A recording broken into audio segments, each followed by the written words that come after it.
반갑습니다.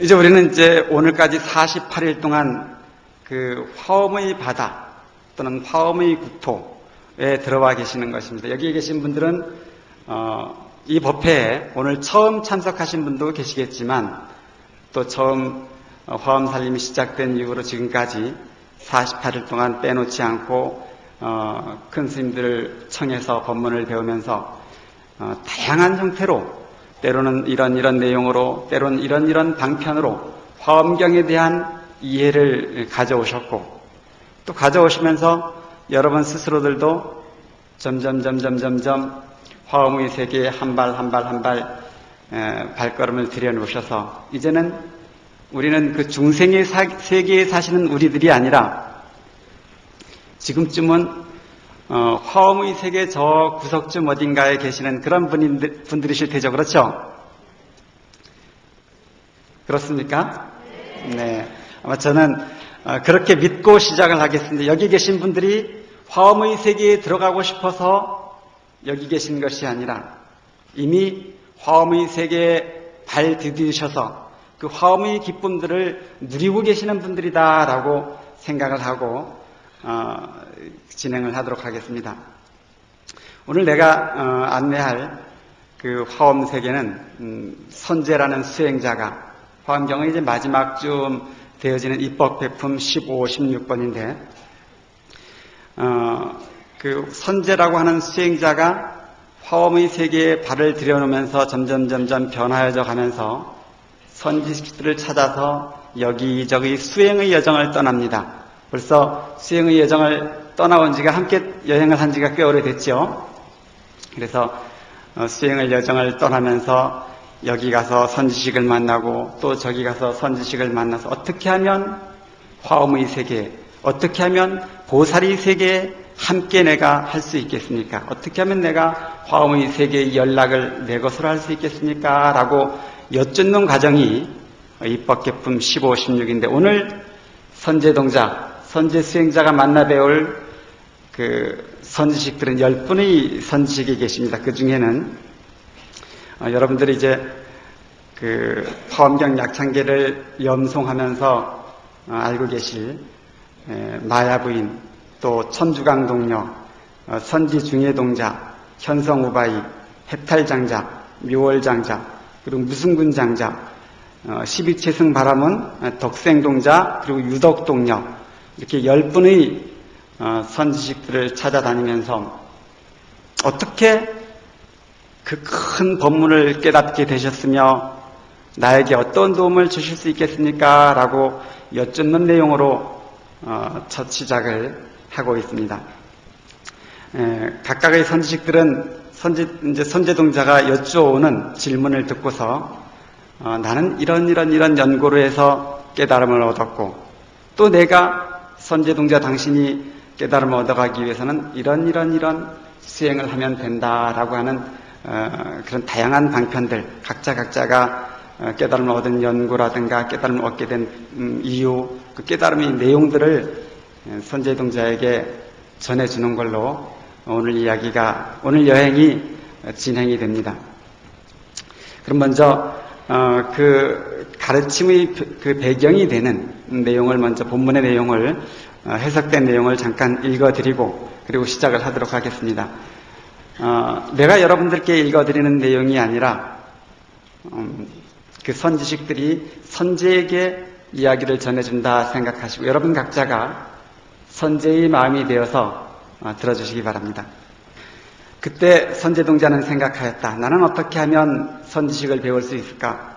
선지식은 세간을 멀리 떠나 머무름이 없는데 머무르면서 모든 경기에 집착하지 않고 장애를 뛰어나 걸림이 없는 도에 나아가며 깨끗한 법신과 선업의 화신을 갖추어 밝고 깨끗한 지혜로 모든 세간을 관찰하고 큰 소원을 원만히 성취하였다라고 스스로 생각을 하고 있는 중에 그때 하늘에서 보안이라고 하는 성천이 큰 법문을 내립니다. 소리가 들려오기를 선남자여 먼저 마음의 성을 잘 지켜라.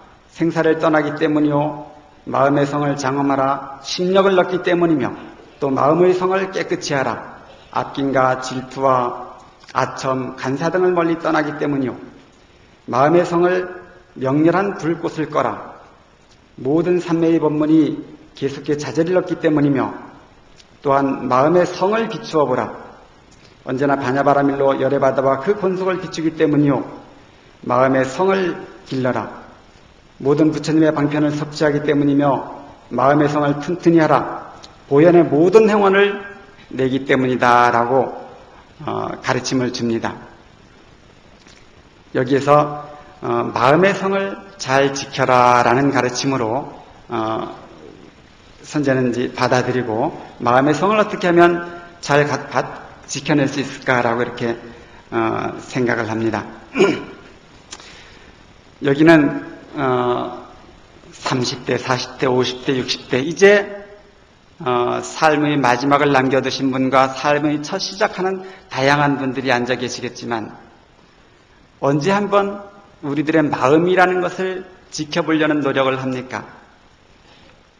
우리가 지키고 싶은 것들이 많이 있죠. 때때로 가족도 지키고 싶고 자존심도 지키고 싶고 내 재산도 지키고 싶고 건강도 지키고 싶고 지키고 싶어하는 것들이 많이 있을 텐데 그것을 지켜서 화엄의 세계에 들어가는 것이 아니라 화엄의 세계에 들어가기 위해서는 마음을 잘 지켜라 라고 가르쳐주고 있습니다. 어떻게 하면 마음을 잘 지킬 수가 있겠습니까? 어떤 이의 글에 보면 살아가면서 하루 동안 살면서 자기 자신의 마음을 살펴볼 시간이 하루에 5분도 채 되지 않는다는 말을 하기도 합니다. 우리들은 어떤가요? 살면서 우리가 바라보여지는 것, 들려지는 것, 냄새 맡아지는 것, 느낌으로 맡아지는 것, 여러 가지 나 바깥 것에 대해서는 큰 관심을 가지고 있고 나 바깥 것에 대해서는 어떻게 하면 지켜보려고 하고 가져보려고 하지만 정작 그것을 담아낼 내 마음이라고 하는 것을 지키는 기회는 잘 없는 것이 우리들의 실상입니다. 마음 잘 안 지켜지죠. 돈은 지갑에 담겨져 있어서 꼭 움켜잡으면 되는 것이고 또 자존심은 누가 상처를 건드리면 가서 따져 물어서 내 자존심을 유지해 볼 수도 있고 건강이라고 하는 것은 좋은 약을 먹거나 좋은 운동을 해서 건강을 지켜갈 수가 있지만 마음이라고 하는 것은 뭔가 잡혀지지도 않고 보여지지도 않아서 지켜가는 것이 참 어렵습니다. 그런데 보안의 성처는 마음을 잘 지켜야만 화엄의 세계에 들어갈 수가 있고 마음을 잘 지켜야 보살의 세계에 함께할 수 있다고 얘기합니다. 화엄의 세계에 들어가기나 또 보살의 세계에 함께하는 것이 그러면 너무나 어려워서 우리는 포기해야 될까요? 그렇지 않죠. 우리는 이미 화엄의 세계에 들어와 있는 분, 또 마음을 잘 지켜오고 있는 분이다 생각을 합니다. 또 이제 마음을 지키는 일에 대해서는 좀 더 이따가 전해드리기로 하고요. 그 다음에 또 이런 목소리가 들려옵니다. 마음의 성을 잘 닦아라. 모든 마금과 원수들이 깨트리지 못하기 때문이요. 또 마음의 성을 잘 밝혀라.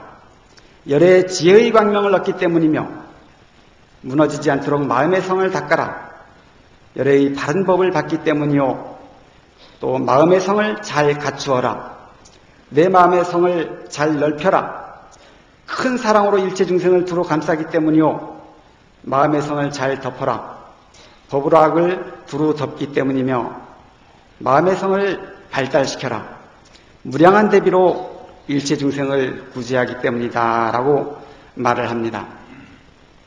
두 번째 가르침에서는 마음을 잘 닦으라고 가르쳐주고 있습니다. 역시 어려워지는 것이 어디에 마음이 있는지, 어떤 형태로 마음이 모양새를 가지고 있는지, 어떤 크기로 마음이 있는지를 알지 못하기 때문에 닦아내기가 어려워지기 시작합니다. 마음을 지켜내기도 어렵고 그 마음을 청정하게 닦아가기도 어려운데 선지식은 선지에게 마음을 잘 지켜내고 마음을 잘 닦아야만 화엄의 세계에 들어갈 수 있다라고 하는데 점점 어려워지겠지만 우리는 때때로 마음을 망아지에다 비유하기도 합니다. 저 어렸을 때는 망아지가 태어나서 조금 시간이 지나면 그 망아지의 코에 콧대를 뜯는 것을 본 적이 있어요. 여러분들도 아마 망아지 코에 콧대를 뜯는 장면을 기억하고 계시는 분들이 계실 텐데 저는 때때로 우리가 가지고 있는 그 마음을 망아지에다가 비유해 보곤 합니다. 어렸을 때 태어나서 살아온 지금까지 살아오면서 한 번도 그 망아지가 원하는 대로만 이리 뛰고 저리 뛰고 여기 가고 저기 가고 여기 머물러 있고 저기 머물러 있도록 내버려두고 방치해 두었지. 그 마음을 코를 꿰뚫어서 그 고삐에다가 잡아두려고 하는 노력들은 안 하고 우리들이 살아오고 있었죠. 여기 계신 그나마 불자님들은 그 마음을 관리하는 분들, 여기 불자들은 마음을 수행하는 분들이기 때문에 코도 깨기도 하고 이미 마음을 고삐를 꽉 움켜잡아서 마음이 여기저기로 흔들리지 않고 이것저것에 매이지 않는 수행을 해오고 계시는 분들이 계시겠지만 주위에 많은 사람들은 아직도 마음을 그 망아지의 상태로 이미 큰 소의 상태로 변화시켜야 할 텐데 망아지의 상태로 방치시켜서 때때로는 탐심이라고 하는 동네에 진심이라고 하는 동네에 치심이라고 하는 어리석음에 가서 일을 저질러냅니다. 분노라고 하는 일을 저질러내고 질투라고 하는 일을 저질러내고 슬픔이라고 하는 부족함이라고 하는 긴장이라고 하는 그런 여러 가지 내가 원하지 않는 마음의 주인이 원하지 않는 여기저기서 망아지들이 뛰어다니면서 일을 저질러내면 우리 각자는 그 망아지가 저질러낸 망아지가 저질러낸 분노, 망아지가 저질러낸 실수 때문에 한숨 짓고 부족해하고 불행해하고 고통스러워하는 것이 실제 우리들의 마음인데 우리들의 모습인데 그 망아지를 코를 뜯는 것처럼 마음을 잘 지켜라. 어떻게 하면 망아지의 코를 뚫어낼 수가 있겠습니까? 먼저 망아지를 코를 뚫어내기 위해서는 그 망아지를 달래서 여기 이 순간에 머물게 해야죠. 여러분 지금 여기 계신가요? 어디 계십니까? 혹시 지금 이 순간 여기 앉아 계시면서 어딘가 다른 곳에서 걸려올 전화소리, 해가 바뀌었으니까 어딘가 다녀와야 할 곳, 집에서 미처 챙겨놓지 못한 어떤 문제들, 그곳에 마음 빼앗겨 있지 않습니까? 여러분들의 마음이 망아지가 되어서 지금 이 순간도 여기 이곳 법당에 이 화엄의 세계에 머물러 있지 않고 저 어리석은 중생의 세계, 분노하는 중생의 세계, 탐욕에 가득한 중생의 세계에 머물러 있는 여러분 되지 마시기 바랍니다. 그렇게 마음을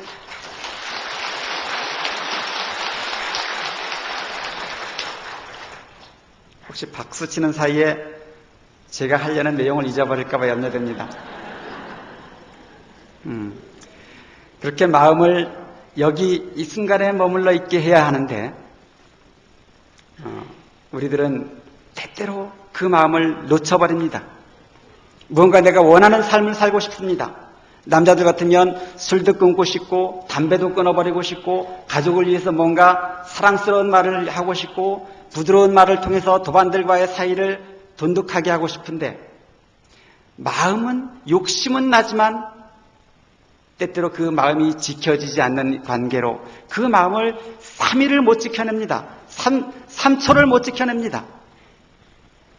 그래서 놓쳐버리고 말죠. 그래서 또다시 눈, 코, 귀, 입, 몸, 생각이 경계를 만나면 그 마음이 후닥닥 중생의 마음, 어리석은 자의 마음을 빼앗겨서 매일 들락날락 합니다. 오늘 법문들을 통하는 화엄의 세계에 있는 듯 하다가 집에 가면 가자마자 중생의 세계에 문을 열고 들어가서 아휴 라고 한숨 지어내는 이 어리석은 세계를 중생의 세계라고 하고, 여기서 지금 이렇게 환하게 미소 짓고 있는 우리들이 처해 있는 이 세계를 화엄의 세계라고 이야기합니다. 여러분, 화엄의 세계에서 발 빼지 마십시오. 화엄의 세계에서 중생의 세계로 돌아가려고 탐내지 마십시오. 여기 계십시오. 마음의 세계를, 마음을 잘 닦으라고 합니다. 무엇이 내 마음에 묻어있기에, 어디에 무언가 오염된 것이 묻어있기에 그 마음을 잘 닦아가라 합니까? 때때로 우리는 신구의 삼업에 갇혀버린, 신구의 삼업에 오염돼 버린 우리들을 얘기합니다. 그래서 살생하는 것, 투도하는 것, 사음하는 것, 낭어하는 것, 기여하는 것, 아주 악한 말 하는 것, 탐내는 것, 어리석은 것, 분노하는 것, 여기에 갇혀있는 것을 보고 우리 중생이라고 하고, 여기에 갇혀있기 때문에 화엄의 세계를 매년 화엄의 세계에 대해서 설명을 듣고 화엄의 세계를 안내하는 얘기를 듣고 화엄의 세계의 문을 열어서 그곳을 구경시켜줘도 정작 아유, 우리 사는 중생이 다 그렇죠. 사는 게 뭐 고통이죠. 라고 한숨 짓는 우리들을 볼 수 있습니다. 언제까지 우리 삶이 중생의 세계, 언제까지 고통 속에서 사는 게 다 고통이죠. 라고 말한다면 태어나지를 마셨어야죠. 사는 게 고통이라면 아들, 손자, 또 손녀를 기대하지 마셔야죠. 왜 그들을 또다시 고통의 세상에 내어놓습니까? 그렇죠? 사는 게 고통만이 아니라 마음을 잘 닦아가기만 하면, 마음을 지켜내기만 하면 사는 것이 고통만이 있는 세상이 아니라 우리들이 사랑하는, 존경해오는 불보살님이 가득한 화엄의 세계에서 여러분들이 논일 수 있다고 하는 가르침을 전해주고 있습니다. 또 하늘에서 목소리가 들려오기에 마음의 성문을 열어라. 삼세일체 부처님을 바로 생각하기 때문이요. 마음의 성을 탁 틔워라. 모든 부처님의 바른 법륜 군림과 수다라의 법문과 인연의 일어남을 다 알기 때문이요. 마음의 성의 길을 잘 알아라. 일체지의 길을 열어보기 때문이요. 마음의 성을 잘 가져라. 삼세 부처님의 모든 소원이 갖추어졌기 때문이며 마음성의 힘을 잘 알아라. 법계공덕의 힘을 기르기 때문이요. 마음의 성을 두루비추는 광명을 놓아라. 일체중생의 근성과 욕심과 업과 버릇 등의 깨끗하고 더러움을 알기 때문이다 라고 얘기를 합니다. 세 번째 들려오는 목소리로는 마음의 성문을 열어라 라고 가르쳐주고 있습니다. 무엇으로 우리들의 마음이 닫혀져 있습니까? 어디에 닫혀져 있는 문 때문에 우리가 갇혀 있는가요? 여러분들은 살아오면서 업장 소멸을 위한 여러 가지 발언을 합니다. 때때로 해가 바뀌면 용하다는 곳에 가서 부적도 하나 써다가 척 붙여놓기도 하고, 또 삼재풀이라는 것을 해서 저에게도 와서 그런 부탁을 하시는 분들이 있습니다. 이 절은 뭐 안 줘요? 다른 데는 뭐 주던데. 그래서 지갑 속 깊은 곳에 넣어놓기도 하고 벽에 밑속에 어디다 넣어놓기도 하고, 그런 방법으로라도 내게 갇혀져 있는 업장을 소멸해 보려는 여러 노력들을 합니다. 업장을 다른 이름으로 우리 꼬라지라고도 말을 하죠. 어떤 분이 나이가 40이 되면 그 자신의 얼굴에 책임을 지라라는 얘기를 했다는 말 기억하고 계시죠? 나이가 40이 되면 자신의 얼굴에 책임을 지라라고 한답니다. 한번 스스로의 얼굴을 돌아봐 보십시오. 여러분 스스로가 각자의 얼굴에, 각자의 모습에 책임지고 있는지 한번 돌아봐 보시죠. 안 보입니까? 가장 돌아보기 쉬운 표정으로 지금 내가 미소 짓고 있는지, 지금 내가 굳어져 있는지를 떠올려 보기만 하면 지금 이 순간의 내 모습이 보여지는 것이죠. 여담으로 제가 서울에서 그 지하철을 타고 갈 때였습니다. 어느 날 지하철을 타고 자리가 없어서 입구 쪽에 손잡이를 잡고 서 있는데 아마 여러분들도 저랑 같은 경험을 하신 분들이 있으리라 생각해서 이해가 되실 겁니다. 입구 쪽에서 손잡이를 잡고 가고 있는데 처음에 화날 때는 몰랐었는데 이 지하철 차가 점점 굴 속으로 들어가면서 바깥에가 껌껌해졌죠. 바깥 세상이 껌껌해졌습니다. 그러면 어떻게 되죠? 거기에 그 나를 마주하고 있던 하얀 거울이, 하얀 유리가, 투명했던 유리가 이제는 거울이 되어버렸습니다. 거울이 됐는데 그 거울에 비춰진 한 남자가, 거울에 비춰진 한 스님이 죽어있는 자의 모습을 하고 있었습니다. 저는 내 나름대로 표정 좋다는 소리도 듣기도 하고 잘 웃는 사람이라는 소리도 듣기도 하고 또 편안한 사람이다라는 소리도 듣기도 하는데 문득 나에게 비춰진 그 거울을 비춰서 보여진 내 모습은 정말 죽어있는 자의 표정이었습니다. 그래서 제가 깜짝 놀랐습니다. 와, 내가 평소 내 표정 관리를 좀 한다고 항상 생글생글 하려고 노력하고 미소 지으려고 노력하고 누구를 보면 먼저 입술 올려보려고 노력을 하지만 내가 혼자 있을 적에, 내가 무표정할 적에, 내가 굳어져 있을 때, 내가 여기 이 순간에 머물러 있지 않을 때 내 표정은 바로 저런 표정이구나 라는 생각을 하고 깜짝 놀랐었습니다. 여러분들 여기 한번 만져보십시오. 만져보십시오. 각자 어떤 표정을 짓고 있습니까? 여러분들은 아마 여러분들이 여기 지금 이 자리 이 순간에 머물러 있지 않을 때 어떤 표정을 짓는지 잘 모를 겁니다. 왜냐하면 이미 내가 어떤 표정인가 하고 거울을 볼 때쯤 되면 그때 벌써 관리하고 봅니다. 어떤 표정이 됐든 관리하고 보죠. 뭐 이 정도면 책임질만 하지. 하지만 우리가 드러내고 사는 내 얼굴은, 우리가 드러내고 사는 내 얼굴은 관리되어지는 그 순간의 얼굴이 아니라 사실은 날뛰는 망아지처럼 내가 여기 있지 않을 때의 표정을 지어낼 때가 훨씬 더 많습니다.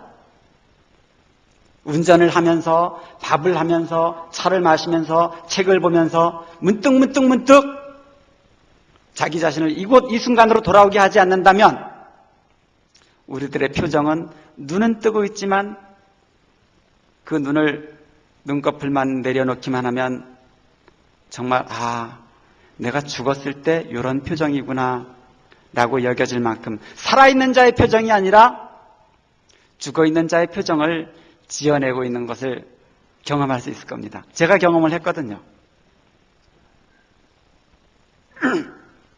우리들은 자신의 꼬라지에 갇혀져 있습니다. 언제적부터 길러온 꼬라지인지는 모르지만 태어나면서부터 지금 여러분들이 살아오신 이 순간까지 길들여오고 닦아오고 영양 주어줬던 그 업장이라고 하는 꼬라지에 갇혀 있어서 지금 우리가 그 꼬라지로부터 돌아와 있지 않고 무심하게 멍하게 있는 동안 내가 지어내는 표정은 바로 그 꼬라지가 지어내는 표정이죠. 내가 지어내는 꼬라지가 표정이 아니라 내 안에 가득한 내가 길들여온 그 꼬라지가 지어내는 표정. 아마 그 표정을 보면 여러분들도 별로 마음에 들어하지 않는 그런 표정일 겁니다. 마음의 문을 열라고 합니다.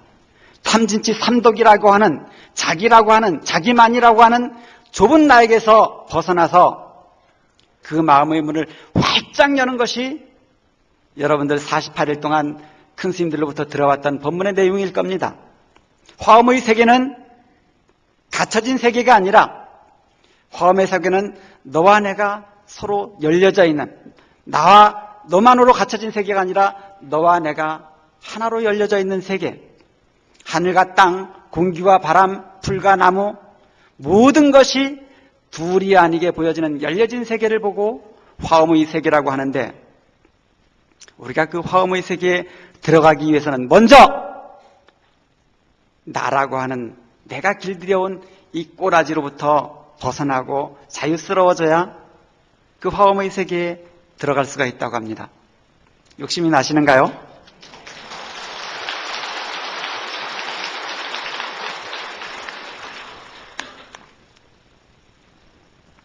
마지막으로 하늘에서 소리가 들려옵니다. 마음의 성의 자제함을 알아라. 일체법계를 다 포섭하기 때문이요. 또 마음의 성을 잘 빛내라. 부처님의 생각이 머물기 때문이며 마음성의 실상을 잘 알아라. 모든 법의 실성이 없음을 알기 때문이요.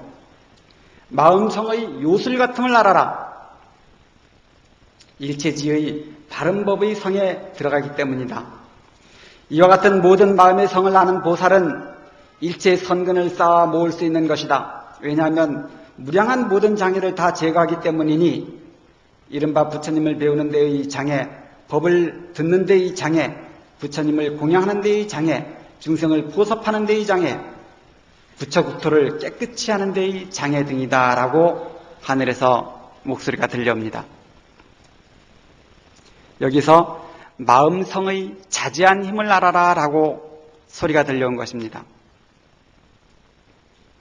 마음성이 어디에 갇혀있지 않고 구속되어져 있지 않고 빼앗겨 있지 않고 자제하다고 합니다. 우리들 마음이 탐진치 업장에만 갇혀있는 마음이 아니라 내 꼬라지에 머물러 있는 매여 있는 그 마음이 아니라 자제한 마음이라고 합니다. 쓰면 쓰는 대로 하고 싶으면 하고 싶은 대로 움직여갈 수 있는 것이 우리들의 마음이라고 한답니다. 마음이 그게 제 마음대로 되나요? 평생을 살아봤지만 어디 그게 마음대로 되나요?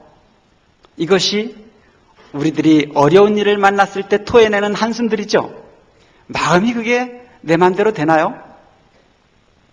아이고 뭐 세상 마음대로 되기만 한다면야 라고 걱정하는데 경에서는 하늘에서 내리는 소리는 마음성의 자제함을 알아라 라고 설하고 있습니다.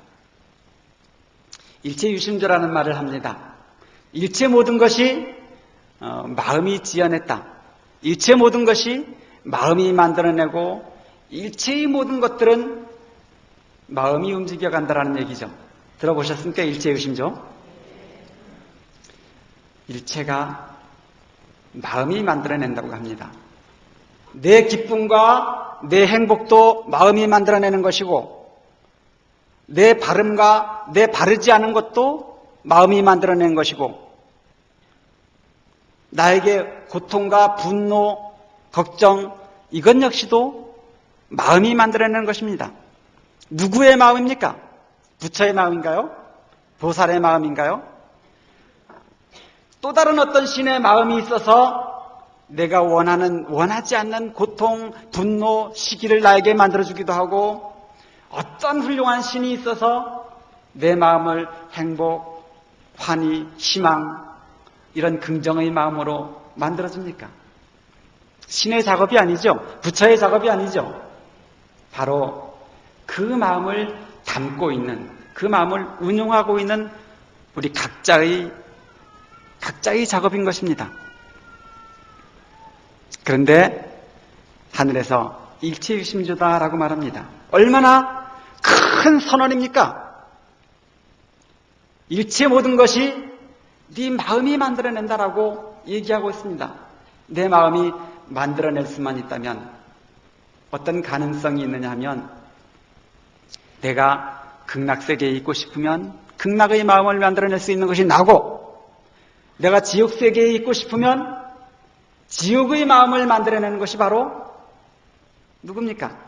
신이 있어서, 부처가 있어서, 보살이 있어서가 아니라 그 원수 같은 그 인간 때문에 내가 때로는 지옥, 때로는 극락에 있는 것이 아니라 그 마음을 담고 있는 내가 때때로 지옥의 마음을 만들어내기도 하고 극락의 마음을 만들어내기도 하고 한답니다. 어떤 마음을 만들어내고 싶으시죠? 네, 말씀하지 않아도 다 알고 있습니다. 우리들은 좋은, 행복한, 그래서 평화스러운 그런 마음을 만들어내고 싶을 겁니다. 그런데 그러지 못할 줄만 알았던 나에게 하늘에서 일체유심조다, 마음의 힘을 자제함을 알아라 라고 선언해 주는 겁니다. 알긴 알지만 그게 됩니까? 그죠? 알긴 알지만 그동안 여러 경전을 통해서, 여러 큰 스님들의 말씀을 통해서, 이런저런 경로를 통해서 알기는 하지만 그게 안 되는 걸 어떡합니까? 이렇게 하소연이 우리들에게서 나오는 일반적인 하소연입니다.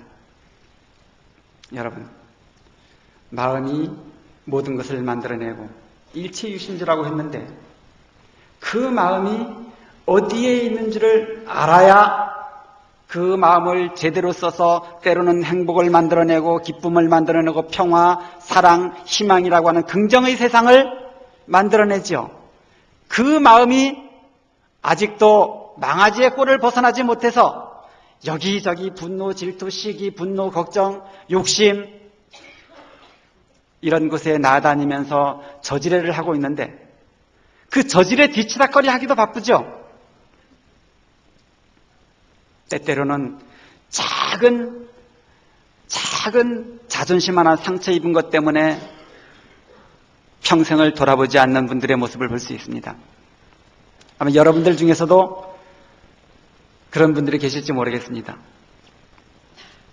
어쩌면 여러분들이 갖고 있을 어떤 어려움 중에, 여러분들이 유지하고 있는 관계 속에, 여러분이 때로는 가족일 수도 있고 친족일 수도 있는 그 관계 속에 첫 시작은 너무나 사소했던 그 일 때문에 점점 사이가 멀어서 지금은 평생을 걸쳐서 돌아보지 못하고 그쪽을 향해서 발걸음도 돌리지 않는 그런 우리들의 모습을 볼 수 있죠.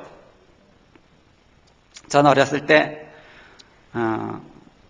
우리 모친이 이모님께서 속가의 이모님께서 결혼하는 날이었습니다. 결혼하기 전이었는데 어머니가 그렇게 우시는 모습을 처음 봤습니다. 외할아버지한테 따져서 우는데 이제 나 시집 올 때는 그걸 안 해주더니 왜 동생 시집 갈 때는 그걸 해준다고 나에게 부담을 하라느냐, 뭐 이런 내용이었어요. 내용은. 그러면서 아버지가 나 시집 올 때 해준 게 뭐 있느냐, 뭐 이제 이렇게 따져 물으시면서 우는데, 나중에는 저도 괜히 그냥 뭔 내용인지도 모르고 울었고, 외할아버지, 이모님, 외할머니 온 가족들이 다 아주 울음바다가 됐던 적이 있습니다. 그래서 그 내용이 바로 이불 하나 안 해줬다는 겁니다. 그것이 20년이 지난 후에도 가슴에 담겨져 있어서 원망이라고 하는 씨앗이 돼서 이미 그것은 씨앗의 범위를 벗어나서 원망이라고 하는, 분노라고 하는, 나는 뭔가 소외당했어라고 하는 그 나무로 자라서 나중에는 시간 있을 때마다, 뭔가 경계를 만날 때마다 그 원망이라고 하는 나무에서 맺힌 열매가 툭툭 떨어집니다. 우리들 모습에서도 그런 모습들이 있죠. 어떤 분들 통해서 그런 관계들 많이 봅니다. 첫 시작은 그냥 손으로 문질러 버려도 될 법했던 그 문제가 그때 치워주지 않고 이곳에 씨앗이 돼서 그냥 없었던 적 없는 줄 알았었는데 우리가 돌이켜보지 않은 사이에 이것은 지 나름대로 싹을 틔워서 나에게 때때로 거기에 어리석음이라고 하는, 분노라고 하는, 소외감이라고 하는, 자존심 상처라고 하는 이런 나무를 키워서 나중에는 그때를 만나면 너 옛날에도 그러더니만 라고 분노를 드러내고 표현해내고 다시 자기도 꼬라지에 갇혀버리는 그런 모습을 가진 분들을 중생의 모습이다라고 얘기합니다.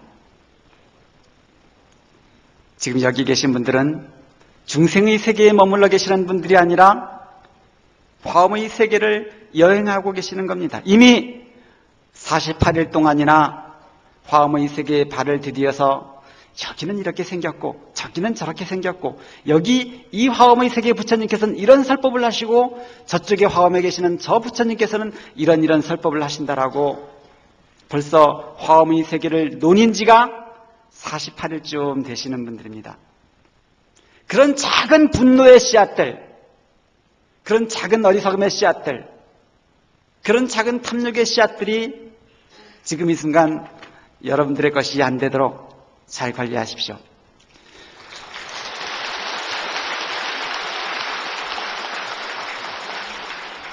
일체가 유심조라고 한답니다. 그 마음을 관리하고 싶은데 내가 원하는 대로 내 마음을 쓰고 싶은데 가르침대로 되지지 않습니다. 왜 안 되느냐면 내 마음이 거기에 있지 않기 때문입니다.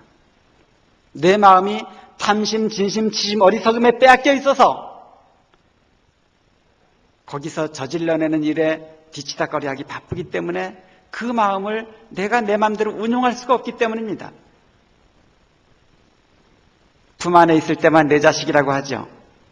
내 마음도 마찬가지입니다. 여기 이 순간에 머물러 있을 때만 내 마음입니다. 여러분들의 자식이 품을 떠나서 커지고 나면 더 이상 여러분들의 원하는 자식이 아니지 않습니까? 그렇죠? 마찬가지입니다. 우리 마음이 지금 이 순간 여기에 머물러 있지 않다면 아무리 일체유심주라고 하는 큰 가르침이 있다 한들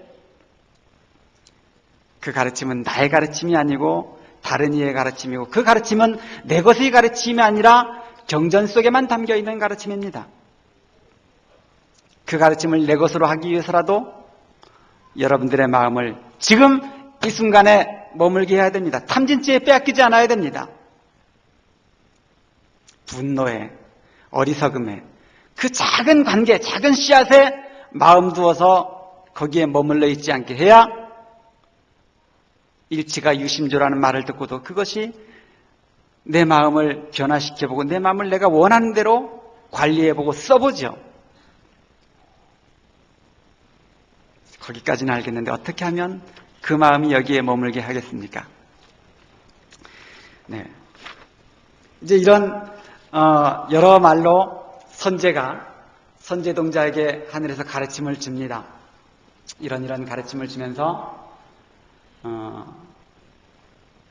보살의 세계를 보살을 칭견하기 위해서는 또 화엄의 세계에 논일기 위해서는 이런 마음가짐이 되어야 한다라고 하는 거죠. 뭐였습니까? 마음을 잘 지켜라. 마음을 잘 닦아라. 마음을 자기의 꼬라지에 머물러 있지 않게 마음의 문을 열어라. 그리고 마음의 자지한 힘을 알아라. 일체유심조라고 하는 것을 알고 닦아라. 그랬을 때 선제너는 여러 선지식들을 친견할 수 있을 것이고 그 선지식의 친견을 통해서 화엄의 세계에 나아갈 수 있다라고 가르쳐줍니다. 이제 이렇게까지 선지식들을 선지식에 나아가는 방법을 하늘로부터 들은 후에 쭉 선제동자는 그분들이 가르쳐주는 곳을 따라서 옮겨가면서 그 선지식들의 법문을 청해 듣습니다. 그런데 그 법문들의 내용은 지금 방금 이 하늘에서 들려온 소리의 내용이 거의 대부분 동일하고 있습니다. 다시 번복하지 않고 이제 그런 소리를 들으면서 선제동자는 아까 말씀드렸던 마야 부인을 친견하고 마야 부인으로부터 어떻게 그런 깨달음을 얻고 저에게 그런 법문을 익히셨으며 저에게 그 법문을 전해 주십시오라고 물으면 마야 부인께서 나는 이런 연고로 이렇게 내 마음 관리를 잘하고 내 마음을 잘 지키고 내 마음의 성을 넓혀서 화엄의 세계에 들어오게 되었고 너도 그러기 위해서 너도 그렇게 해라 라고 얘기하고 있고 또 천주강 동녀, 선지중해동자, 현성우바이, 해탈장자, 묘월장자, 무승군장자, 12치승 바라문, 덕생궁자와 유덕동녀가 다 같은 소리로 당신이 깨달은 세상을 이야기해주고 있습니다. 몇 가지 마음을 잘 관리해야만 하고 또 잘 닦아야만 하고 잘 지켜야 하고 마음을 넓혀야 한다는 얘기를 알았습니다. 이제 내가 이해하고 있는 그럼 어떻게 하면 마음을 잘 관리할 수 있고 마음을 잘 지켜낼 수 있고 마음을 이때 이 순간 여기에 머물게 할 수 있는지를 전하도록 하겠습니다. 제가 있는 곳에 그 오른쪽으로 가면 밭이 하나 있습니다. 그렇게 크지 않은 밭이 있는데 햇볕도 잘 들지 않는 곳이고 또 높은 곳이라서 걸음도 충분히 줄 수 없는 곳이라서 겨우 1년에 배추만 심어서 김장의 반 정도를 그 밭에서 수확한 것으로 김장을 하고 있죠. 그래서 그 밭의 이름이 배추밭입니다. 1년에 한 번씩 그 밭에서는 배추만 심어서 수확을 하는데 그 배추를 심기 위해서도 혹시 봄에 일어난 잡초들이 있어서 그 잡초들을 뽑아내가면서 이 잡초들이 밭의 거름들을 다 미리 먹어버려서 배추 심었을 때 배추가 잘 안 될까 하고 봄부터 농사를 짓습니다. 그래서 배추씨를 뿌려놓죠. 그리고 잘 다독거려 놓습니다. 그 밭에 무슨 씨가 심어져 있습니까? 그렇죠. 배추밭이니까 배추씨가 그 밭에 심어져 있습니다. 제가 바쁜 일이 있어서 한 2주쯤 어디를 갔다가 배추밭에 가봅니다. 그 배추밭에 무엇이 심어져 있습니까? 그렇죠. 잡초가 심어져 있습니다. 내가 원하는 밭은 배추밭인데 한 1주 관리를 안 해줬더니 그 배추밭이 되어지지 않고 잡초밭이 되어져 있습니다.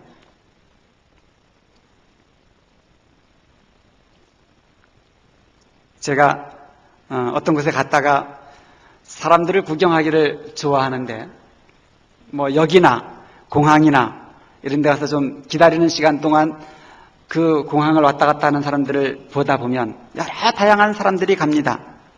그 사람들 중에는 옷을 반듯하게 입고 또 좋은 머리를 잘 빗어내고 또 걸음걸이가 반듯하고 표정이 바른 사람이 있는가 하면 자다가 급하게 비행기 시간을 놓쳐서 온 듯이 부시시한 표정으로 어젯밤에 술을 많이 먹은 것처럼 부은 얼굴로 그래서 눈만 감겨내면 죽어버릴 것 같은 시체 같은 표정으로 다니는 사람이 있는가 합니다. 누가 더 보기 좋을까요?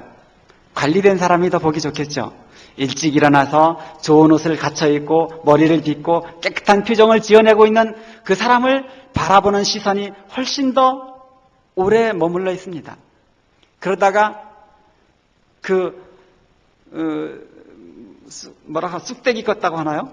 부시시하고 어쨌든 관리 안 된 사람의 표정을 보면 하고 나 역시도 표정이 찡그러지면서 그래서 다른 곳을 바라보게 되죠. 내가 심어내고 싶은 밭은 배추밭인데 잠깐 관리해주지 않으면 잡초밭이 되는 것처럼 내가 만들어가고 싶은 마음은 행복이라고 하는 마음, 평화라고 하는 마음, 사랑 많은 마음, 큰 마음, 열려진 마음인데 잠깐 관리해주지 않으면 분노하는 마음, 욕심내는 마음, 탐내는 마음, 어리석은 마음, 질투하는 마음, 부족해하는 마음, 이렇게 잡초 같은 마음으로 바뀌어가는 것이 바로 우리 마음밭입니다. 여러분 따라하십시오. 내 마음은 밭이다. 그 밭에는 사랑, 희망, 평화, 행복의 씨앗이 있고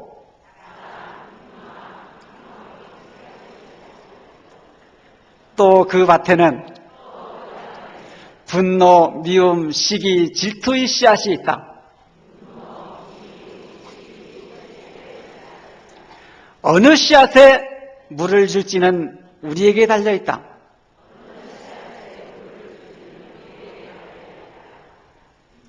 저는 그 밭에서 배추를 키우고 싶었습니다. 배추를 키우고 싶었고 배추밭에 물을 주고 싶었습니다. 그런데 잠깐 관리하지 않았더니 물 주지 않았는데도 원하지 않았는데도 그 밭을 책임지고 있는 것, 그 밭을 차지하고 있는 것은 잡초들이었습니다. 우리 마음이 밭이라고 합니다. 우리 마음에는 항상 행복이라고 하는 씨앗, 희망이라고 하는 씨앗, 평화라고 하는 씨앗, 기쁨이라고 하는 씨앗만 여기다가 심어내고 싶지만 잠깐 관리하지 않고 방치해버리면 잠깐 공부하지 않고 그대로 망아지 띄어놓는 대로 놔두기만 하면 잠깐 탐진치에 물이 튀겼을 뿐인데 어느새 우리가 원하는 그 평화의 밭, 행복의 밭, 희망의 밭은 분노의 밭, 질투의 밭, 시기의 밭, 부족함의 밭이 되어져 버립니다. 누가 그 밭을 평화의 밭, 희망의 밭으로 만들기도 하고 누가 분노의 밭, 시기의 밭, 부족함의 밭, 고통의 밭으로 만들어냅니까? 우리 각자죠. 잘 되면 내 탓이고 못 되면 그런 말도 있고 또 저는 입시 때가 되면 여러분들도 다 경험을 하셨을 테지만 입시 기도를 하고 나면 굉장히 마음이 졸여집니다. 한 30여 분 우리 아이가 이런 공부를 열심히 해서 이 대학을 가려고 목표를 하고 있는데 입시 기도 축원을 잘 해주십시오. 라는 소리를 듣고 열심히 딴에는 열심히 축원을 해보지만 하는데 끝나고 나면 마음이 졸여서 어떻게 됐는지 궁금해서 물어보지를 못합니다. 혹시 그분들이 내 기도가 내가 모시고 있는 부처님이 영험이 없어서 안 됐다라고 말하고 어디 뭐 다른 빨간 빛 나는 그런 곳에 가서 또 한번 기도를 해볼까? 라고 마음 쓰지 않을까 하는 그 조바심 때문에라도 전화하지 못하고 마음 쓰여지는데 일체유심조라고 합니다. 그 일체유심조의 그 유심의 주인은 바로 나라고 합니다. 내가 내 마음을 제대로 관리하고 붙잡아뒀을 때 내가 원하는 그 마음의 밭에 평화라고 하는 행복이라고 하는 기쁨이라고 하는 씨앗을 심어내고 그 씨앗의 열매를 내 것으로 만드는 것이 바로 화음의 세계죠. 제가 시간 관리를 잘 못하고 있는데 저는 마음을 관리하는 방법으로 내 방법입니다. 스님들은 화두라고 하는 것을 들고 평생을 공부하십니다. 여러분 각자들도 화두를 들고 공부하시는 분들도 있겠죠. 여러 가지 공부의 방편을 가지고 계시는 분들이 있을 겁니다. 나는 관음기도를 평생 해요. 저는 다란이 독경을 평생 합니다. 저는 이런 가르침을 가지고 수행을 합니다. 이것으로 내 마음은 관리를 합니다. 라고 서로 각자 마음을 관리해가는 무기가 있을 겁니다. 저한테도 아주 좋은 무기가 있습니다. 자, 여러분. 저는 미소라고 하는 것을 제 마음 관리의 무기로 삼고 있습니다. 여러분들도 한번 잠깐 맛배기로 보여드릴 것 중에 하나가 이걸 내려보십시오. 아니, 웃지 말고 내려보십시오. 내려보기만 하면 여러분들의 마음은 순간 우울해져 있습니다. 그런데 반대로 올려보십시오. 올려놓기만 하면 올라갑니다. 어린아이들에게 실험을 해봤습니다. 어린이 여러분, 우울한 표정을 지어봐요 라고 했더니 입술만 내려가는 것이 아니라 몸도 내려갑니다. 이제 다시 기쁜 표정을 지어봐요 라고 했더니 입술만 올라가는 것이 아니라 몸도 올라가고, 그 기쁜 표정을 지었을 때 물건을 들으라고 하면 어린아이들은 이렇게 듭니다. 우울한 표정을 들었을 때 물건을 들으라고 하면 어린아이들은 이렇게 듭니다. 이것이 바로 우리들이 짊어지고 있는 삶의 무게라고 생각했을 때, 인생의 무게라고 생각했을 때 힘들고 긴장되어 있고 걱정하고 근심할 때 이 무게는 훨씬 더 무겁습니다. 기쁘고 희망이 있고 자신 있고 용기 있을 때 드러내는 무게는 훨씬 가볍게 들려집니다. 이 인생의 무게 차이입니까? 마음 무게 차이죠. 마음의 꼬라지 차이인 것입니다.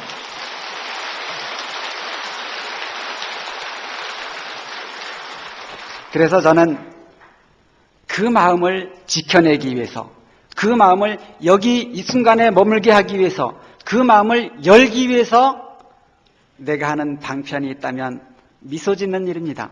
저는 스스로 미소선이라고 아주 좋은 이름을 붙여놓고 있는데, 어젯밤 잠을 자면서 잘 못하면 어떡하지? 라는 긴장의 가슴을 조여오고 있었습니다. 걱정이 됐어요. 이때 내 마음을 걱정, 근심, 두려움, 내일 올 그 긴장감에 빼앗기지 않기 위해서 누워서 이랬습니다. 잘 안 돼요. 한 번에서는 되지 않습니다. 그렇지만 여러 번 반복하고 내가 여기에 머물러 있으려고 합니다. 여러분들 경험해 보시면 이걸 올리고 있는 동안은 여러분들은 여기에 있습니다. 올리고 있는 동안은 여기에 있을 수 있어요. 그렇죠? 여기가 자각되어지죠? 거기 있는 동안은 여러분들은 다른 어떤 곳에도 빼앗기지 않고, 여러분들의 망아지가 다른 곳에 가서 저지레하지 않는 그런 망아지, 이미 코가 꿰뚫어진 그런 망아지로 변해져 있을 겁니다. 미소 지으십시오.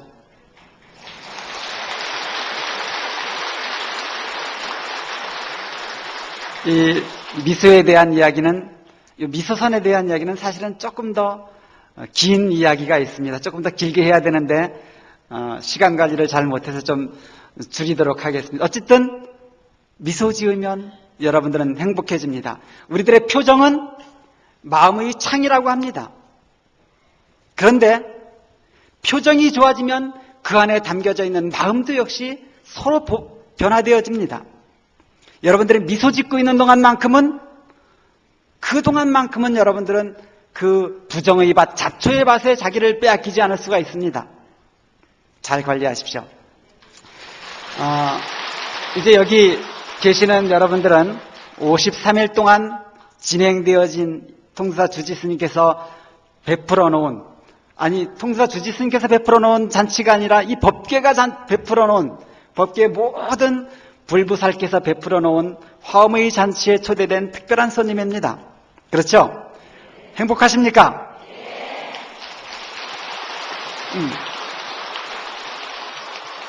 이제 박수 치지 마십시오. 시간이 좀 부족하니까.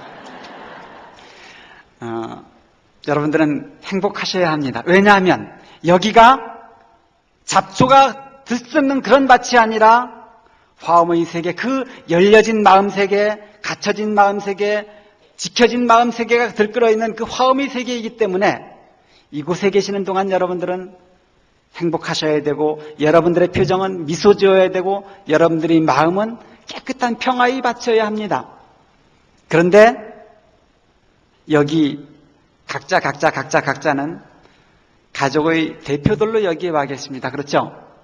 여기에 온 가족들이 다 와 계신 분들도 있지만, 여기 모셔져 있는 각자는 사실은 우리 가족의 대표로 여기 나와 계신 겁니다. 이 53일 동안 베풀어 놓은 이 화엄의 잔치의 그 가피가 나한테만 머물기를 바랍니까? 여기에 머물 것이 아니라 가족들, 이웃들, 친척들, 내 도반들에게까지 넓게 회양되기를 바라는 것이 바로 여러분들 겁니다. 그렇죠? 그러면 그 대표 선수들은 완벽한 선수여야 합니다. 완벽한 행복을 경험하는, 완벽한 행복을 누리는 대표 선수여야 합니다. 그래야 그들에게 가서 내가 얻고 있는, 내가 누리고 있는 이 행복을, 이 가피를 조금씩 나눠줄 수 있죠. 여러분들 여기서는 지금 화엄의 세계 속에서 이 마음의 잘못된 잡초들을 다 뽑은 듯 하지만 집에 가서 저질러져 있을 어떤 가족들이 저질러 놓은 그 모습에 아이고 내가 가서 암만 기도하면 뭐해, 암만 영가 올려놓고 축원하면 뭐해, 좀 협조가 있어야지. 협조가. 다시 중생의 세계로 마음 빼앗겨서 그 마음에 평화의 밭에 잡초 씻는 그런 어리석은 범하지 말고 먼저 여러분들께서 행복하시고 먼저 용서하고 먼저 나누고 먼저 베풀고 먼저 기뻐해야만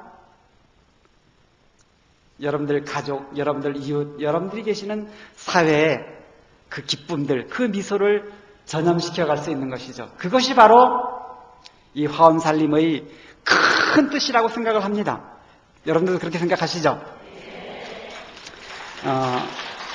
마지막으로 제가 오면서 제 방에 좋은 그 글이 하나 걸려져 있습니다.